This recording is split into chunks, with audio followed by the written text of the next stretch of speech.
लिखो बच्चे लोग, टॉटोमेरिज्म क्या होता है। तो आज हम लोग पढ़ने जा रहे हैं आइसोमर में, आइसोमेरिज्म चैप्टर के अंदर टॉटोमेरिज्म क्या होता है। तो लिखिए, it is special kind of functional isomerism. It is a special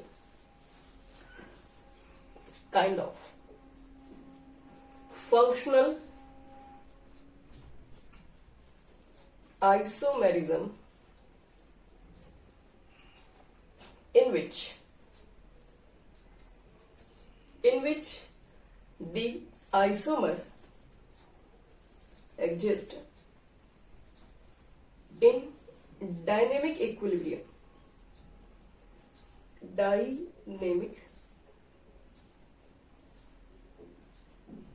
Dynamic equilibrium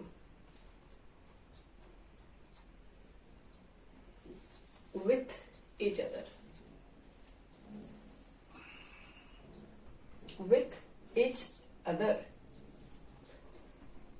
तो ऐसा क्या होता है हम लोग इसमें भी देखेंगे। ये थोड़ा अलग तरीके का आइसोमर्स होता है। तो इसमें देखो, आपके पास सपोज कीजिए कि HCN है। पहले तो याद रखना, इस टाइप ऑफ फंक्शनल आइसोमेरिज्म ही होता है और आपको प्रायोरिटी कैसे देना है आपको भी बता चुके हैं मैं। तो HCN मान लो हमारे पास है, तो HCN को क्या करवाना हमको, HCN को कन्वर्ट करवाना हम लोग का है इसका आइसोमर में, तो फॉर्मूला चेंज होना नहीं चाहिए। तो ये HCN को देखो इतना लिखा जा सकता है, H double bond C, sorry H के साथ बोल रहे हैं, H के साथ तो C ही है, H के साथ C N कर दो यहाँ पे, डबल बॉन्ड और एक होता है कोऑर्डिनेट बॉन्ड।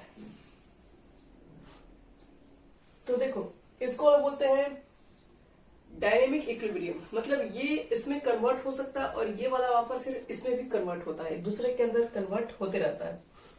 तो ये जो हमारा आइसोमर्स होगा इसको हम बोलते हैं टॉटोमर्स। टॉटोमर्स में क्या होता है, एक फंक्शनल आइसोमर्स ही होता है, लेकिन ये डायनेमिक इक्विलिब्रियम पे रहता है, मतलब ये इसमें भी बन सकता है और ये आपस इसमें भी चला जाता है। और भी ऐसे एग्जांपल्स हैं, जैसे देखो CH3 C double bond OH, OH नहीं सिर्फ H कर दो। और देखो ये किस में कन्वर्ट हो जाता है वो बता रहे हैं। ये जो हमारे पास है CH2 double bond C OH और ये है H, इसमें क्या हुआ, यहां पर हमारे पास क्या था, यहां पर हमारे पास डबल बॉन्ड था। अब ये बॉन्ड क्या है, सिंगल। तो ये जो आपके पास इसमें जो इलेक्ट्रॉन होते हैं उसको यहां पुट कर देते हैं। तो जैसे इसको हम लोग यहां रख देंगे, ऑक्सीजन का लोन पेयर होता है ना, तो इसमें इलेक्ट्रॉन पेयर इसका भी है, इसका भी लोन पेयर, रिपल्शन ज्यादा होता है। तो रिपल्शन की वजह से हम लोग क्या करते हैं कि यहाँ पर जो इलेक्ट्रॉन्स होते हैं हम लोग इसको यहाँ पुट कर देते हैं। तो जैसे ही इसको हम यहाँ पर रखेंगे तो ये डबल बॉन्ड हो जाएगा। तो डबल बॉन्ड होगा तो कार्बन की वैलेंसी कितना हो जाएगा, 4 तो हो गया, लेकिन इसकी वैलेंसी बढ़ जाएगी। तो एक हाइड्रोजन को रिप्लेस कर देंगे, उसको यहाँ पर हम लोग भेज देते हैं। तो कुछ इस तरीके से दोनों का चेक कर लो, मॉलिक्यूलर फॉर्मूला सेम ही है। यहाँ पर दिखाई पड़ रहा होगा कार्बन 2, इसमें भी कार्बन 2 है, हाइड्रोजन 3 1 4, इसमें भी 4 है, और ऑक्सीजन भी दिख रहा है, सब कुछ सेम है। दोनों में क्या डिफरेंस है, दोनों में डिफरेंस है कि यहाँ पर देखो ये इसमें फंक्शनल ग्रुप अभी जो दिख रहा है वो कीटोन है, और इसमें जो फंक्शनल ग्रुप अभी जो दिख रहा है वो आपके पास अल्कोहल है। तो फंक्शनल ग्रुप में डिफरेंस तो है, लेकिन ये दोनों आपस में क्या है, डायनेमिक इक्विलिब्रियम पे, ये दोनों आपस में मोशन करेगा तो ये इसमें भी कन्वर्ट हो सकता है और ये इसमें भी कन्वर्ट हो जाता है। बोलिए। हाँ सॉरी, एल्डिहाइड है। हाँ, फिर देखो इसमें CH3 C double bond CH3, ये हमारे पास कीटोन है और ये भी कन्वर्ट होता है। इसको हम लोग इनोल फॉर्म भी बोलते हैं। इनोल क्यों बोलते हैं, क्योंकि उसमें डबल बॉन्ड भी है और OH ग्रुप वाला भी ग्रुप है। तो देखो इस तरह के आइसोमर्स ये भी कन्वर्ट हो जाते हैं। डबल बॉन्ड अपना ब्रेक करेंगे, या तो यहाँ रखेंगे या तो यहाँ कहीं रख दीजिए। मान लो डबल बॉन्ड ब्रेक करके अपना 2 इलेक्ट्रॉन्स को यहाँ पुट कर देंगे, तो यहां से हाइड्रोजन निकल के ऊपर चला जाएगा आपका, तो ये चला जाएगा OH डबल बॉन्ड CH2। तो इसमें फिर से अल्कोहल आ गया और डबल बॉन्ड है तो इनोल फॉर्म है, और ये कीटो फॉर्म है। इसमें भी देखो बन सकता है साइक्लोहेक्सेनॉन। हाँ बोलिए। हाँ, तो उसके लिए देखो डबल ट्रिपल बॉन्ड होगा, उसी में ऐसा काम कर सकते हैं, सिंगल बॉन्ड तो ब्रेक नहीं कर सकते हैं ना। तो इसमें भी क्या कर सकते, देखो इसमें भी देखोगे तो ये भी एक डायनेमिक इक्विलिब्रियम पर बना रहे हैं। यहाँ पर O है तो इसमें से H निकालो जो इसके अगल बगल से, इसको H को यहाँ निकालो, इसके डबल बॉन्ड को यहाँ पुटअप कर दो, ये डबल बॉन्ड आएगा और यहाँ पे चला जाएगा OH ग्रुप। तो इस तरह का देखो एक तरीके से कहोगे तो फंक्शनल आइसोमर ही होता है। ये दोनों क्या है, OH है और डबल बॉन्ड ये ग्रुप आ जाए, कीटोनिक ग्रुप आ जाए, तो है तो फंक्शनल आइसोमर ही है, लेकिन ये इक्विलिब्रियम पे होते हैं। इक्विलिब्रियम का मतलब है कि एक दूसरे में ये कभी ये बनेगा, कुछ समय के बाद ये इसमें भी कन्वर्ट हो जाएगा, कभी एल्डिहाइड दिखेगा, ये कभी नॉन फॉर्म में कन्वर्ट होगा। तो इस तरह के आइसोमर्स तुम्हारे कहलाते हैं टोटो आइसोमर्स, जिसमें बॉन्ड, हाँ बोलो।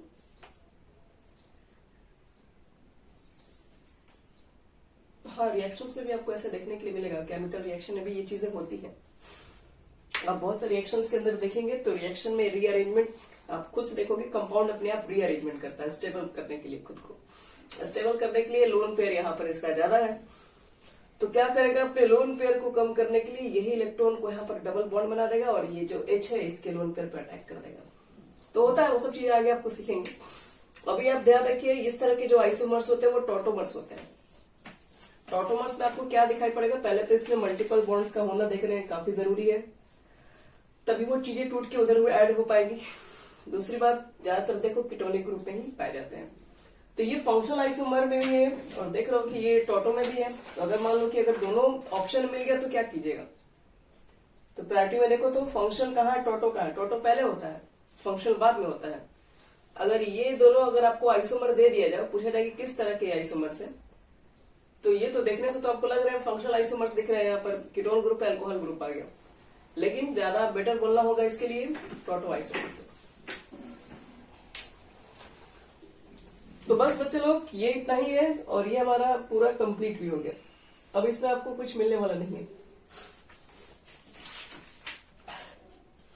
अब हम लोग रिंग चैन देख लिए, इस तरह के आइसोमर्स देख लिए, और अब फाइनल लोग पढ़ने जाएंगे इसमें स्टेरियो आइसोमर। स्टेरियो आइसोमेरिज्म क्या होता है।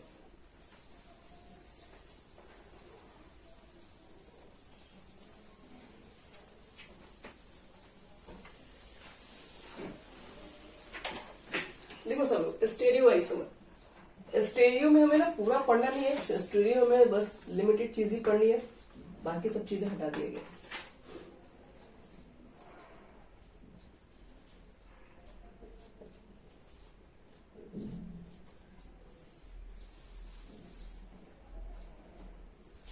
चलो स्टेरियो आइसोमर्स में क्या होता है, तो बोलते हम लोग हैं कि isomers which have same structural formula. यहां पर इस बार स्ट्रक्चर फॉर्मूला भी सेम रहेगा, मॉलिक्यूलर फॉर्मूला भी सेम रहेगा, यानी कि हम लोग बोल सकते हैं isomers which have same structural formula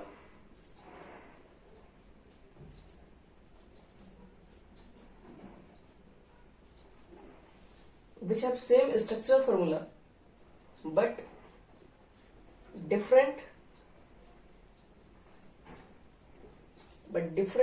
relative arrangement,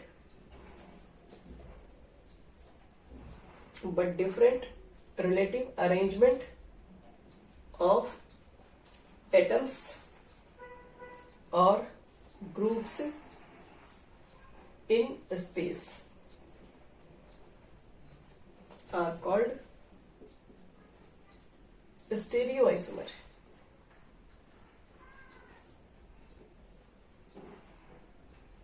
And this phenomenon is known as stereoisomerism. ये लिख लीजिए आप। And this phenomenon is known as stereoisomerism.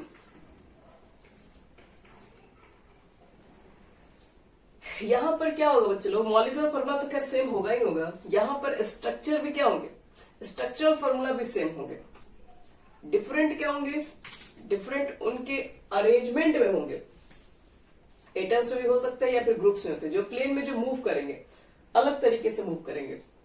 Atoms में आपके पास स्ट्रक्चर भी एक ही तरह का दिखेगा, फॉर्मूला भी एक ही तरह का दिखेगा, लेकिन जो उनका मूवमेंट होगा जो स्पेस में जो मूव करेंगे तो उनके मूवमेंट में क्या होगा, मूवमेंट के अरेंजमेंट में डिफरेंस दिखाई पड़ेगा, तो उसको हम बोलते हैं स्टेरियो आइसोमर।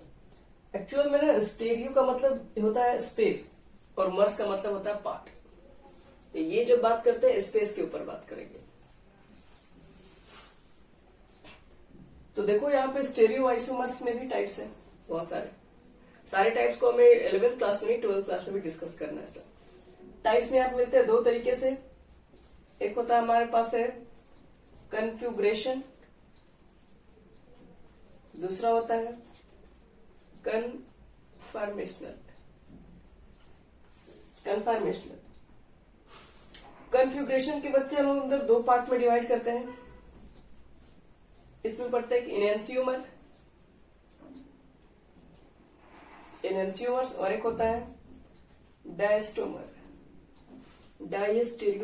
एक मिनट रुक जाओ, DIASTEREOMER, डायस्टेरियोमर। जो इनएंसियोमर्स होता है उसका मिरर इमेज बनता है, आप लोग पढ़ेंगे सब चीजें भी, बहुत सारा चीज मिलेगा। और ये क्या होता है, ये इमेज मिरर इमेज बनाता है और ये नॉन मिरर इमेज फॉर्म।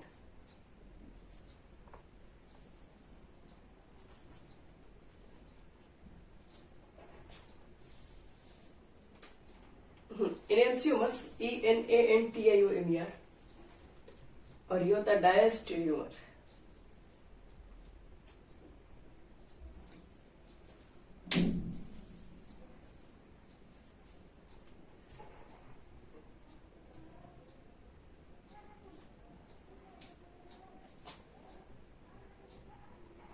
और डायस्टेरियोमर के अंदर हम लोग पढ़ते हैं ज्योमेट्रिकल आइसोमेरिज्म, मिरर इमेज और यहाँ पे नॉन मिरर इमेज फॉर्म। देखो एक्चुअल में हमको पढ़ना क्या वो बता रहे हैं, सिर्फ हमें ज्योमेट्रिकल आइसोमेरिज्म के बारे में ही अभी फिलहाल जानना है बस। ज्योमेट्रिकल आइसोमेरिज्म जो होता है बच्चे लोग वो डायस्टेरियोमर्स के अंदर आएगा।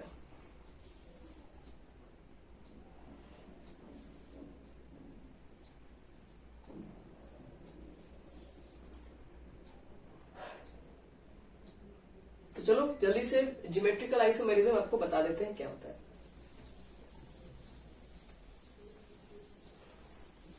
धीरे धीरे सब चीजों को समझोगे, जब 12th क्लास में इसको हम पूरा डिटेल पढ़ेंगे तब आधा यहाँ पर है आधा वहां पे चीजें हैं। ज्योमेट्रिकल आइसोमेरिज्म जैसे लोग 10th क्लास में क्या पढ़े थे, सिर्फ 10th क्लास में सिर्फ और सिर्फ आप लोग स्ट्रक्चरल आइसोमर्स में 1 to 12 पढ़े थे आप लोग, ना फंक्शनल था ना वहां पे चैन था, मतलब ऐसा करके कोई सेपरेट नहीं था, वो चीजें 11th में पढ़े हम लोग। अब इसके अंदर जो ज्योमेट्रिकल आइसोमेरिज्म है, एक ज्योमेट्रिकल होता है एक ऑप्टिकल होता है, वो चीजें हम लोग पढ़ते हैं 12th क्लासेस में।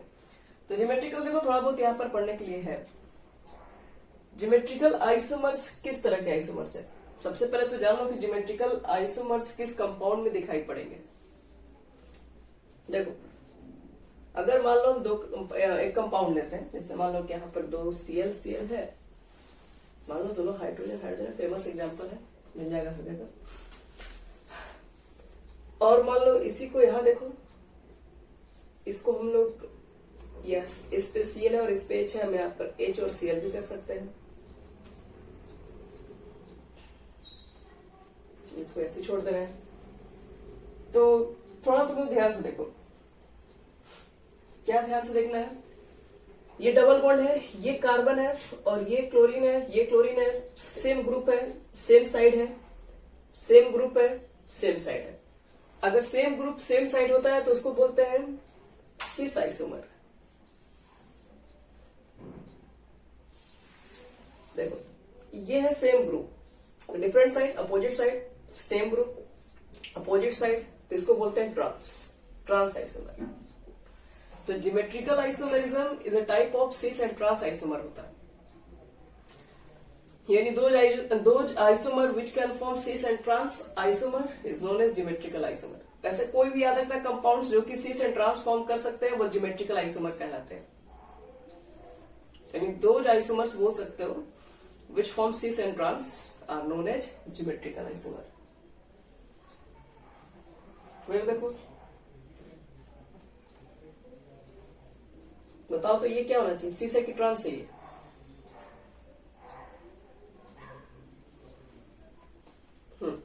इसका ट्रांस कैसे बनाओगे?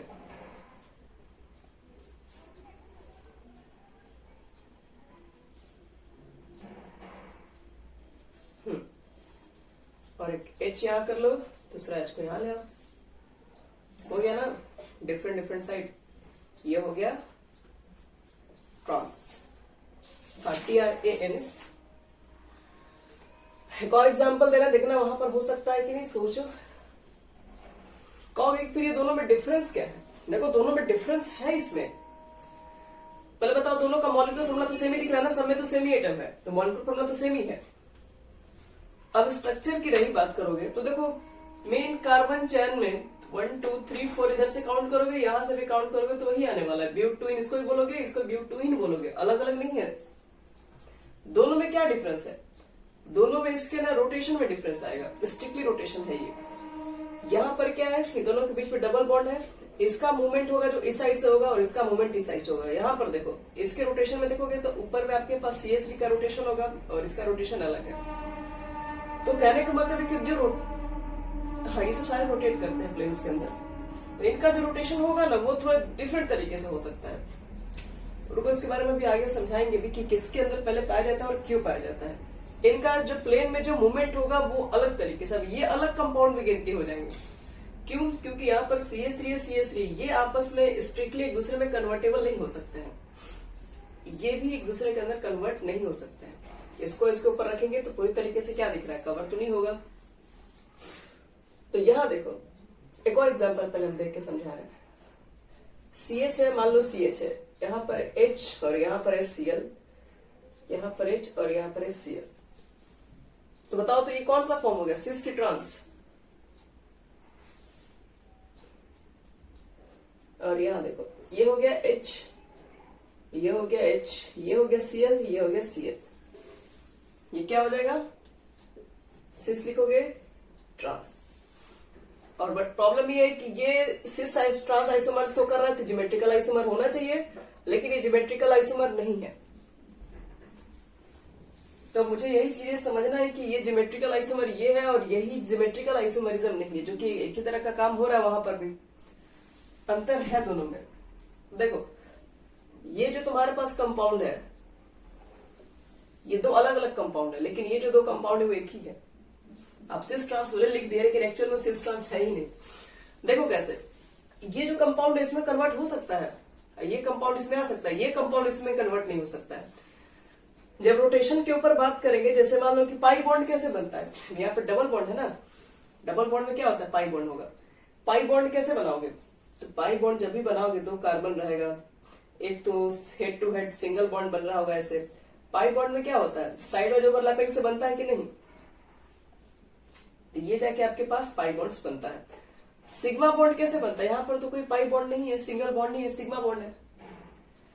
तो ऐसे इसको समझना है, जब ये सिंगल बॉन्ड है तो इसको रोटेट करोगे तो ये तो मूव कर सकता है कि नहीं, सिंगल बॉन्ड नहीं तो आसानी से मूव कर सकता है इस पॉइंट पे, और ये मूव कर सकता है, तो ये आपके पास एक स्ट्रिक्टली रोटेशन है ना, ये साइड वाइज से ओवरलैप करके बना हुआ कंपाउंड, ये उतना स्ट्रिक्ट मूव नहीं करा सकते आप। हाँ बोलो,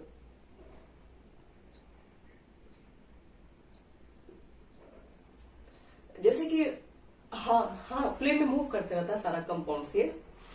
तो मेरा कहने का मतलब है कि ये रोटेट होकर इसमें कन्वर्ट हो सकता है कि नहीं, मेरा ये पूछने का मतलब है।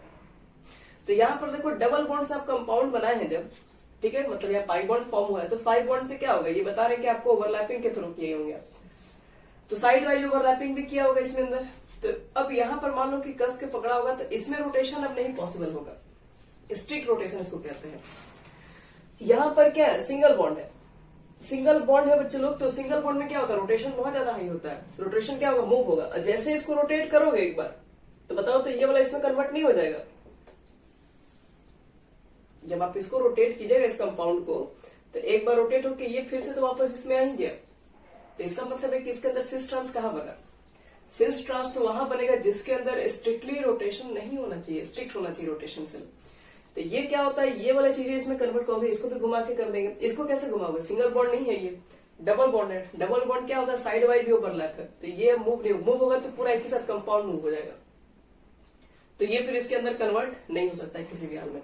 इसलिए ये दो अलग अलग कंपाउंड्स हैं, ये इसका हम दो बोलेंगे, यहाँ पे दो अलग अलग कंपाउंड्स हैं आपके पास, ये दो अलग कंपाउंड्स नहीं है, ये एक ही दोनों कंपाउंड है, ये आपस में मूव करेंगे तो ये इसके अंदर कन्वर्ट हो जाते हैं, क्योंकि सिंगल बॉन्ड है ना, ये आपस में मूव कर सकता है। अब यहाँ पे जो साइड बाई जो ओवरलैप करके लाओगे तो ये एक नहीं कंपाउंड मूव कर सकता है, क्योंकि इससे इसका अट्रैक्शन है बॉन्ड में। ये जो डबल बॉन्ड बना है क्या, इससे हाँ यही बताना था कि हमारा जो ज्योमेट्रिकल आइसोमेरिज्म होता है वो याद रखना कि उसके लिए हमारे पास डबल बॉन्ड का होना जरूरी है, तभी ये चीज पॉसिबल है। ठीक है, अब इसमें और भी एग्जांपल दे रहे हैं, मिटा रहे हैं।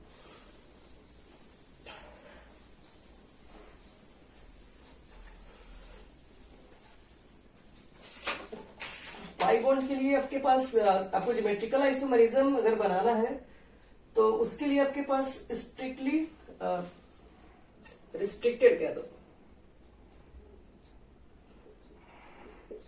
रिस्ट्रिक्टेड रोटेशन होना चाहिए। तो रोटेशन जो होना चाहिए वो आप घूम नहीं पा, हाँ ये कंडीशन होना चाहिए, रिस्ट्रिक्टेड रोटेशन। रोटेशन नहीं करना चाहिए, रोटेट करेगा तो फिर दूसरे में कन्वर्ट हो जाएगा। रोटेट कौन कर सकता है, सिंगल बॉन्ड वाला। सिंगल बॉन्ड वाला तुम ऐसे समझो, ये दोनों आपस में बॉन्ड अगर बंधा हुआ है तो ये आपस में देखो रोटेट कर सकता है, ये चीजें मूव कर सकता है। इसको कांस्टेंट रखो, इसको मूव करा सकते हैं हम लोग, तो मूव करेगा तो ऊपर नीचे चेंज हो जाएगा कंपाउंड। लेकिन वही अगर डबल बॉन्ड अगर मिक्स रहता है ना तो वो रोटेशन पॉसिबल नहीं होगा। जैसे यहां देखो एग्जांपल C2H5,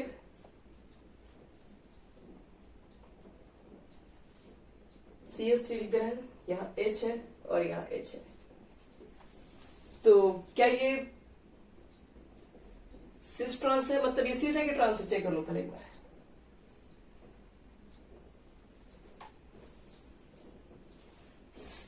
सेम एटम है, एक साइड प्रेजेंट है सिस, इसका ट्रांस क्या बनाओगे, सेम एटम को अलग अलग साइड कर दो, तो ये नीचे इसको ऊपर तो भेज ही सकते हैं। बोलिए हाँ, नहीं ये हो गया इसका ट्रांस। देखो तो अपोजिट साइड आ गया कि नहीं है, तो ये भी सिस ट्रांस है। देखो तो इसको ये सी से की ट्रांस से पहचानो,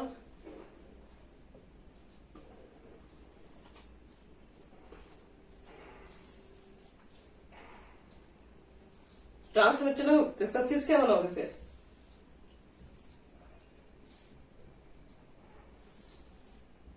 पहले क्या सी से की ट्रांस है, पहले बताओ। सी से तो ट्रांस कैसे बनाओगे,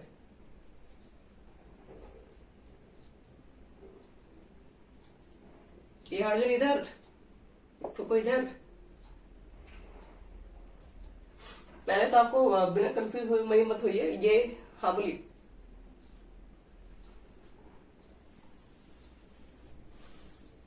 ये ज्योमेट्रिकल आइसोमेरिज्म नहीं बनाएगा, पहली बात तो ये रीजन है क्यों नहीं बना पाएगा। कारण है एक ही कार्बन के पास दोनों एटम सेम आप ले लिए हैं,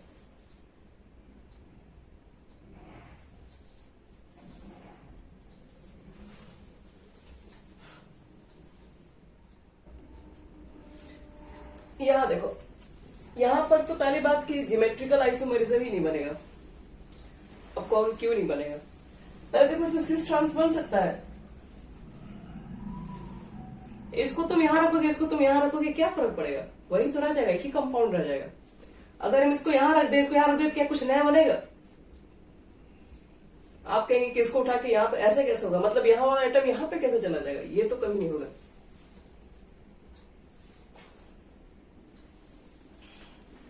तो इसमें ज्योमेट्रिकल आइसोमेरिज्म नहीं होगा क्योंकि यहाँ पे सिस ट्रांस ही नहीं है।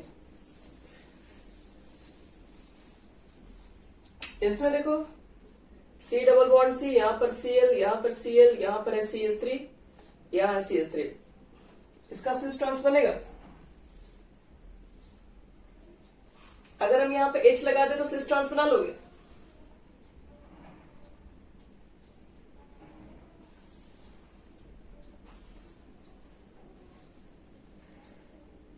ट्रांस कैसे बनाइएगा? इसको उठा के इधर थोड़ी ना ला सकते हैं। ये वाला आइटम तो इस पर कार्बन पे नहीं आएगा, वो तो ऊपर नीचे ही आ पाएगा रोटेट होके। तो एक बात तो समझ में आया ना कि सिस ट्रांस किसमें किसमें नहीं बन सकता है। एक तो सिंगल बॉन्ड वाले पे नहीं बन पाएगा, और अगर एक कार्बन पे अगर दोनों एटम सेम है तो वहां पर भी नहीं बन सकता है।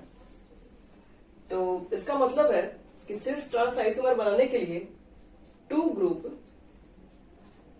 On each carbon must be different. Different होना बहुत जरूरी है, तभी जाके आप बना सकते हैं सिस एंड ट्रांस। सिस ट्रांस बनेगा नहीं तो जियोमेट्रिकल आइसोमेरिज्म होगा ही नहीं। देखो तो इसका जियोमेट्रिकल आइसोमेरिज्म बन सकता है।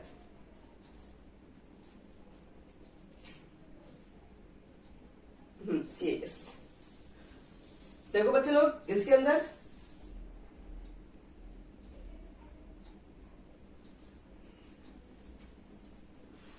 एक ही एटम है दोनों तरफ।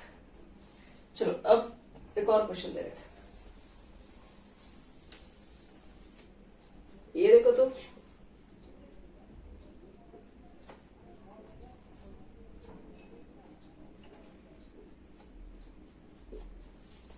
ये बना सकते हैं। तो ये कौन सा फॉर्म है पहले बता दीजिए। ठीक है, तो इसका ट्रांस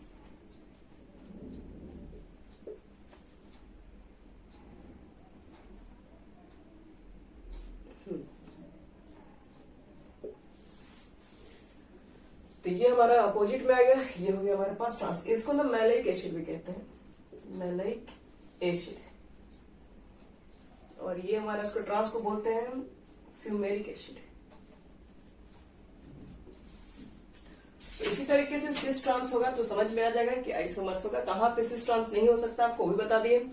अब ये बताइए कि सिस है कि ट्रांस है।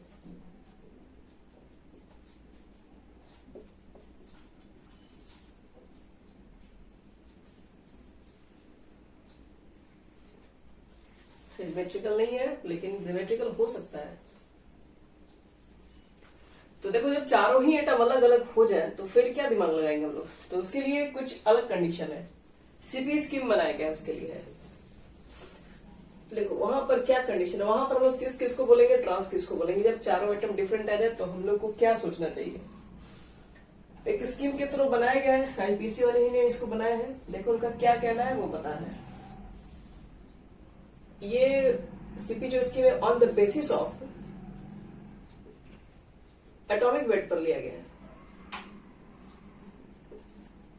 देखो जैसे सपोज करो डबल बॉन्ड है, इसके पास फ्लोरीन है, ब्रोमीन है, सीपी स्कीम है।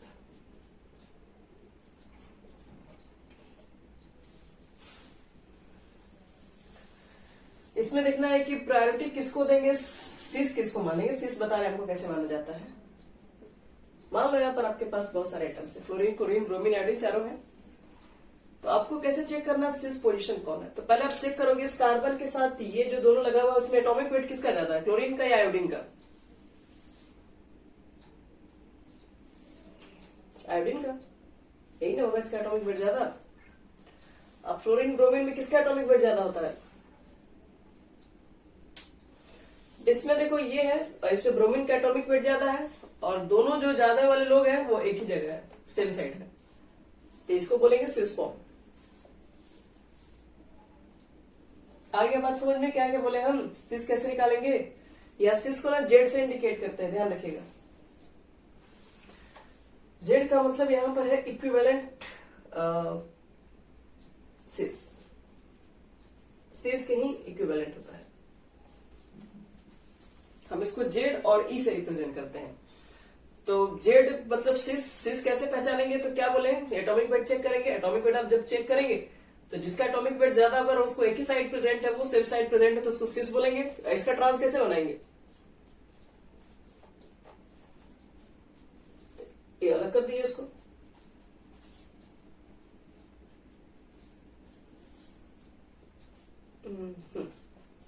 देखो ये जो दोनों था दोनों डिफरेंट साइड हो गया है, अपोजिट साइड हो गया, तो ये हो गया इसका ट्रांस। चलो एक और क्वेश्चन दे रहे हैं, तुम बताना वो सी से कि ट्रांस है, इसको मिटा रहे हैं।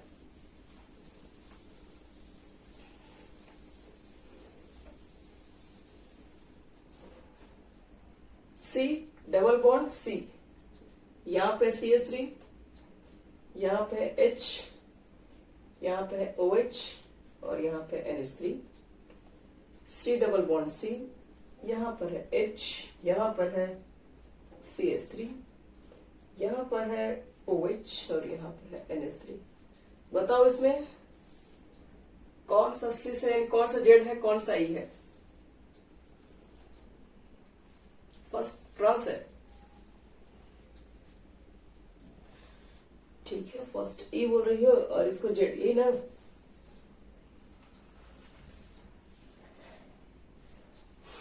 आओ चलो, कैसे चेक कर रहे हो तुम लोग? ये हाइड्रोजन का एटॉमिक वेट कम है, इससे अटैच कार्बन होगा, कार्बन का वेट चेक करो। इससे अटैच ऑक्सीजन, ऑक्सीजन का वेट चेक करो। इससे अटैच नाइट्रोजन, इसका वेट चेक करो। तो किसका वेट इसमें ज्यादा है दोनों में? कार्बन। और ऑक्सीजन नाइट्रोजन में किसका ज्यादा है? ऑक्सीजन का ज्यादा है। तो ये दोनों सेम साइड है कि नहीं? तो ये क्या हो गया, जेड की ई।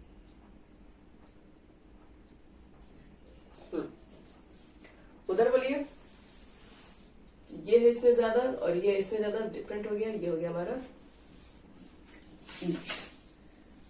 फिर देखो हम लोग क्या करते हैं ना, इससे जो अटैच है उसके एटम पर ध्यान देते हैं। लेकिन हाँ बोलो।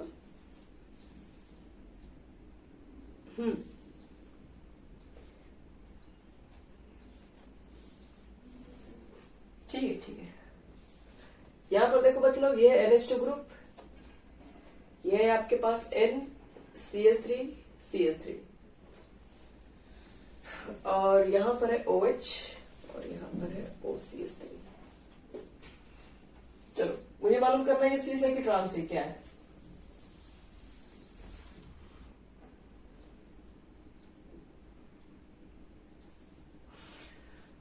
तो पहले क्या बताया, इससे अटैच नाइट्रोजन, इससे भी अटैच नाइट्रोजन। अब दोनों का तो वेट सेम है और इससे भी दोनों का अटैच जो है उसका वेट सेम है। तो जब भी ऐसा कंडीशन मिल जाए कि जो भी अटैच है एटम दोनों सेम मिल गया, तो उसके जस्ट आप बगल वाले एटम पर फोकस करेंगे। तो इसके जस्ट वाले बगल वाले एटम पे हाइड्रोजन है, इस पे कार्बन है, तो कार्बन का वेट तो ज्यादा होता है, तो यहाँ पर आपके पास ये ज्यादा वाला एटॉमिक वेट होगा। इससे अटैच दोनों N ही है, पर ये N से अटैच हाइड्रोजन है, ये N से अटैच कार्बन है, तो कार्बन का वेट ज्यादा होता है, तो फिर ये वाला कंडीशन हो जाएगा। तो ये दोनों में क्या दिख रहा है, सेम साइड है ये, तो जेड, और इसको अपोजिट कर देंगे तो इसका, तो ये बन जाएगा हमारा ट्रांस। एक और एग्जांपल दे रहे हैं,